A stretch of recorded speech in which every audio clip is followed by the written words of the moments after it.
Hello friends, இந்த வீடியோவில் என்ன பார்க்க போகிறோம்னாக்கா, மும்பை இந்தியன்ஸை பொறுத்த வரைக்கும் இன்னைக்கு கிங்ஸ் 11 பஞ்சாபை மொஹாலியில் எதிர்கொள்ள போகிறாங்க. இந்த நேரத்தில் ப்ரெஸ் மீட்டிங் அட்டன் பண்ணியிருந்தாரு ரோஹித் சர்மா. அவர்கிட்ட பார்த்தீங்கன்னாக்கா யுவராஜ் சிங்கை பற்றி கேள்விகள் கேட்கப்பட்டது. அதுக்கு என்ன ஆன்சர் பண்ணியிருக்காருன்னு சொல்லிட்டு இந்த வீடியோவில் பார்க்க போகிறோம்.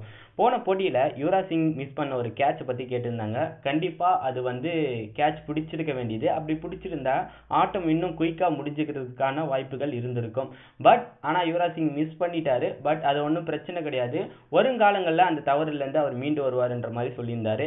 அதுக்கு அடுத்ததான் அவருடைய பேட்டிங்கை பற்றி கேட்டிருந்தாங்க. கண்டிப்பாக இந்த வருடம் அவரை நாங்கள் எடுக்கணும்னு பிளான் பண்ணது இந்த மாதிரி ஒரு ஆட்டத்தை பார்க்கணுன்றதுக்காக தான். கண்டிப்பாக அதை அவர் நல்லாவே செஞ்சார்.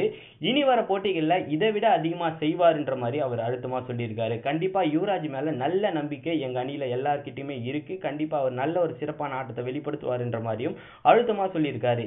இதன் மூலியமாக கண்டிப்பாக இவருடைய பேட்டி பூஸ்டப்பை கொடுத்துருக்கும் யுவராஜ் சிங்கு. கண்டிப்பாக இன்றைய போட்டியிலே அவருக்கு ஆட்டம் கிடைக்கும் பட்சத்தில் ஒரு சிறப்பான ஒரு ஆட்டத்தை யுவராஜ் சிங் ஆடுறதுக்கான வாய்ப்புகள் அதிகபட்சமாக இருக்கு. உங்களை பொறுத்த வரைக்கும் ரோஹித் சர்மா மிகுந்த ஒரு நம்பிக்கையை யுவராஜ் சிங் மேல வச்சிருக்காரு.